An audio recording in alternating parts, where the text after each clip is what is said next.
yo diría, la xenofobia en el Perú siempre existió. Bueno, lo que existió fue xenofilia. Xenofilia, ¿cuál es la diferencia? No, es que tienes que pensar lo siguiente. Entonces, a ver, es bien interesante tu pregunta. Uy, pero vas a tener que agarrarme, ¿eh?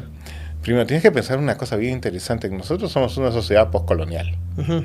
Eso acuérdate. Ya, y te voy a contar algo bien interesante. Las sociedades postcoloniales, muchas, en muchos casos, no todas, Estados Unidos no, por ejemplo, suelen tener una estética chicha.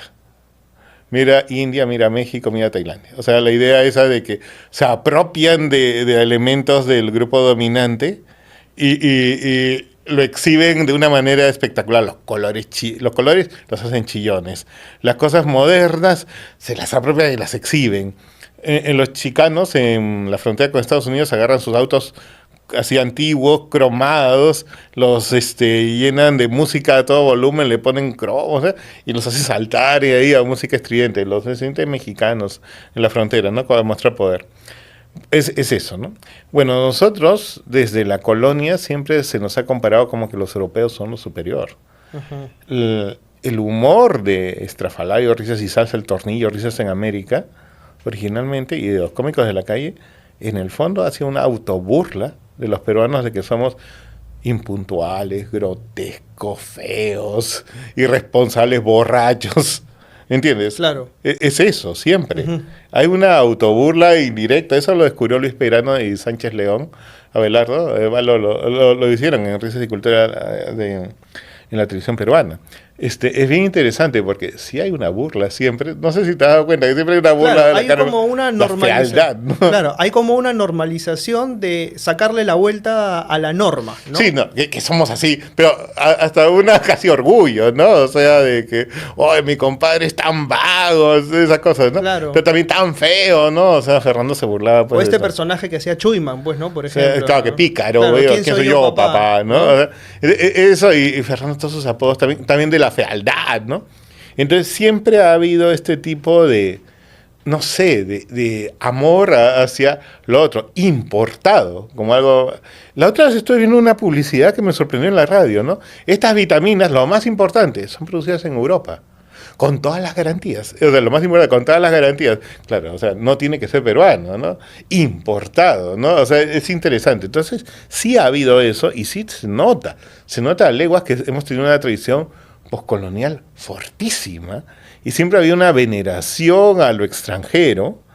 Y todavía somos un país donde las mamás peñiscan a los hijos para que se porten bien frente a una visita extranjera. Pórtate bien, ¿no? Ujú. Incluso había toda una tradición que Garcilaso de la Vega narra de que muchas familias querían que su hija se case con un español y debe haber todavía algo de eso todavía, ¿no? Entonces, sí había una xenofilia, un amor hacia lo extranjero. Entonces, obviamente la comunidad china no la vivió así, obviamente no la comunidad afro que vino como esclava, pero la comunidad china también tuvo que pasar y hubo prejuicios contra los japoneses en la época de Fujimori, también en el 41 cuando. La Segunda Guerra Mundial, Sí, claro. pues es que no fuimos muy, digamos que es una etapa que deberíamos sentir vergüenza, pero nos vendimos un poco a los Estados Unidos y hasta nos entregamos cosas que estuvo mal, me parece. Pero bueno, o sea, volviendo al tema, es un caso de xenofilia, es usual más bien, nosotros hemos sido xenófilos. E incluso los argentinos siempre se han sentido cómodos aquí y se dice que los artistas extranjeros vienen a Perú para surgir muchas veces y hay artistas que son más famosos aquí que en sus propios países, ¿no? Entonces es un caso interesante, más bien este caso de xenofobia. Eso es lo primero. Y lo segundo, no es muy usual que migrantes extranjeros vengan a un país y que se encuentren en una situación peor, no peor, sino que no puedan progresar justamente porque el país tampoco les puede dar muchas oportunidades. Entonces, eso es lo segundo que se da, ¿no? Y lo tercero que se da es que sí puede haber toda una fusión ideológica contra ellos, justamente ampay me salvo, ¿no? Entonces, nos unimos para tener un prejuicio contra otro grupo, para no ser yo el que tenga prejuicio. Claro, y automáticamente con esto crean discursos como el decir, no sé, el venezolano que llega aquí encaja en alguno de estos estereotipos y eso es lo que da risa, porque claro, pues sí, es que es así, pues, ¿no? Claro, entonces, pero te das cuenta de que también al haber un prejuicio contra los venezolanos me salvo yo de ser la víctima de prejuicio también, siendo un país lleno de prejuicios. Ujú. Eso por un lado. Y por otro lado, es un caso interesante porque se crean rápidamente estereotipos, se les ubica, se les dice chavos, etcétera, ¿no? Pero es peligrosísimo también, ¿no? Porque, o sea, ocurre algún tipo de incidente, se asocia con un venezolano y es muy rápido aquí asociarlos a todos. Ujú. Entonces, sí estamos en peligro de caer en una suerte de nazismo, ¿no? Pero no, o sea, no ha sido muy usual esta xenofobia Ujú. con extranjeros. Generalmente lo que tenemos los peruanos ha sido algo muy interesante y muy terrible, que ha sido más bien un prejuicio contra el mismo peruano. Si te das cuenta, somos un país pacífico que nunca ha invadido a nadie, nos han invadido, nos han cortado territorio, pero hemos tenido guerras internas y las guerras peores que hemos tenido internas han significado peruanos matándonos entre peruanos y, digamos, siendo una ciudad cosmopolita, otras ciudades cosmopolitas como París o Nueva York, bien orgullosas de eso y lo usan como turismo, nosotros lo hemos usado como prejuicio. El único que descubrió que había un valor fue un cocinero, fue Gastón, que había mistura en la comida, pero el resto no, somos una ciudad amurallada, donde las casas están amuralladas, hay calles amuralladas, no hay espacios públicos, la gente siente miedo de la calle, etcétera, ¿no? Es la ciudad de ejemplo para Foucault, ¿no? O sea, de vigilar, de castigar, de controlar, de clasificar, ¿no? Es la ciudad donde te dicen una smile, una cara y dicen, se ría, lo estamos filmando. ¿No? O sea, es eso, ¿no? Somos una ciudad enteramente vigilada, ¿no? Sí, y ya, somos enteramente vigilados, pero cáete. La peor vigilancia es que somos unos chismosos jugadores, que, oye, te he visto la otra vez en la calle, ¿no? Hasta soy capaz de enojarme contigo porque, oye, me han contado que estabas con pareja y no me contaste, ¿entiendes? O sea, ese tipo de cosas. O sea, no solamente es las cámaras, no solamente que todo ya está filmado, sino también que nos gusta el chisme y estamos acostumbrados a juzgar. Y a veces pienso que no somos muy creativos en Perú porque nos paramos boicoteando. Entonces, Ahora, nosotros hemos mezclado el chisme con el melodrama, o sea, Ya sé. cosa que ya es un cóctel, Monstruo. tremendo, ¿no?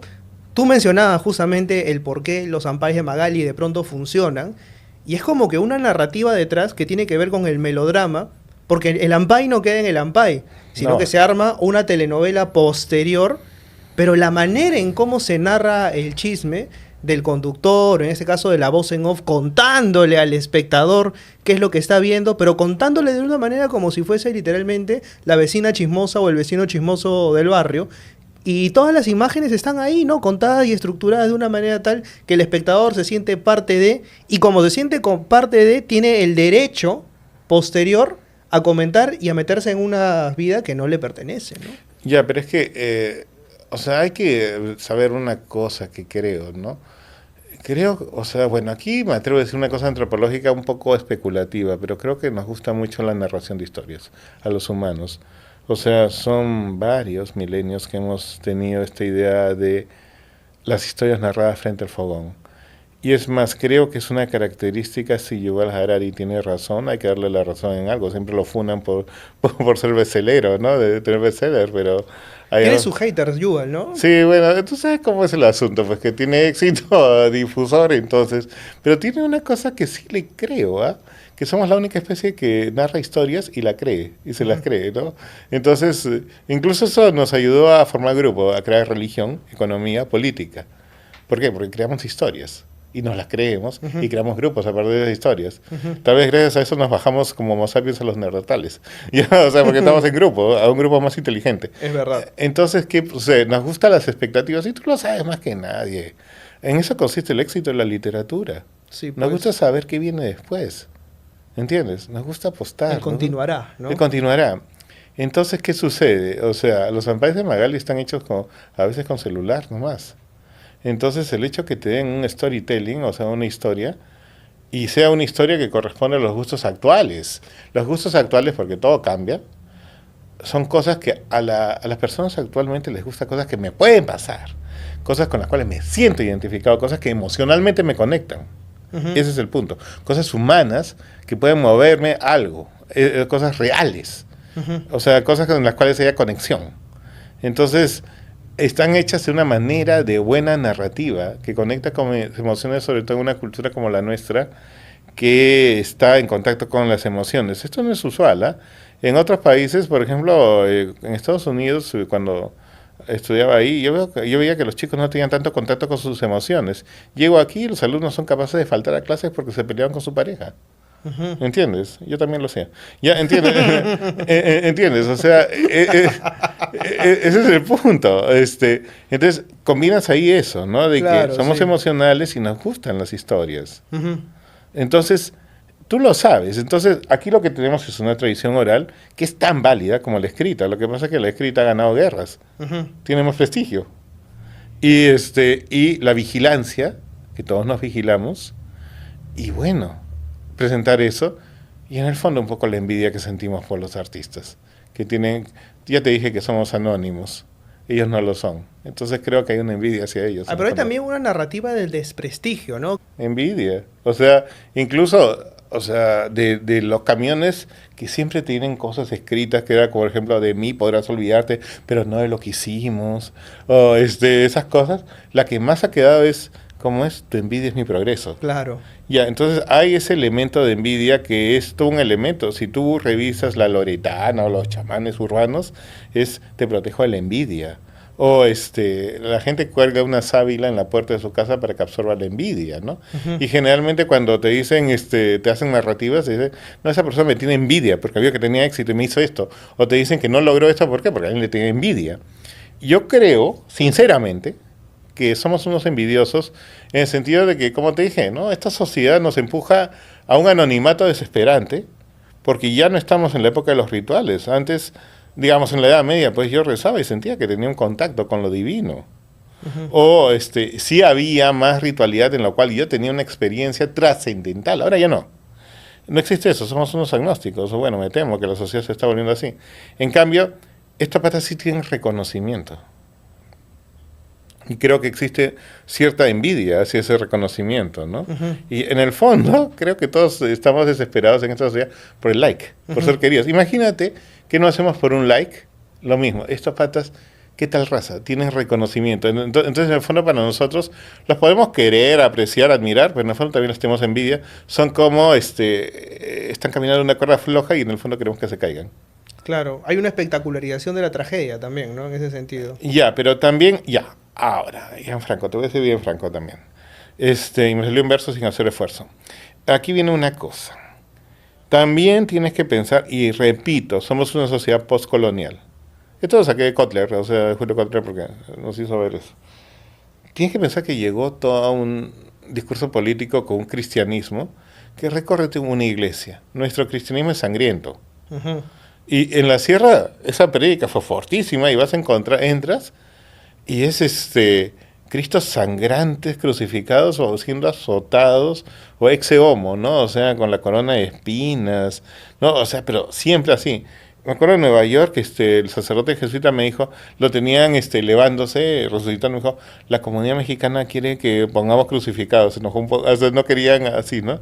No lo ves glorioso, generalmente lo ves así, esa idea de la culpa. Pero la culpa heroica, la víctima heroica, incluso grupos políticos que dicen ser progresistas usan eso, la víctima heroica, ¿ya? Ujú. Pero eso de todos los grupos lo usan, ¿ya? Entonces esa idea de que la víctima heroica es como virtud. Entonces las mamás, yo que me esforcé tanto y tú no estudias. Yo que me esforcé tanto y tú estudias eso. Ujú. Ay, yo que he sufrido tanto. Lo usamos para manipular también y lo usamos como una forma de glorificación. ¿Entiendes? O sea, no es gratuito que el melodrama también nos guste, porque también lo vemos como una forma virtuosa.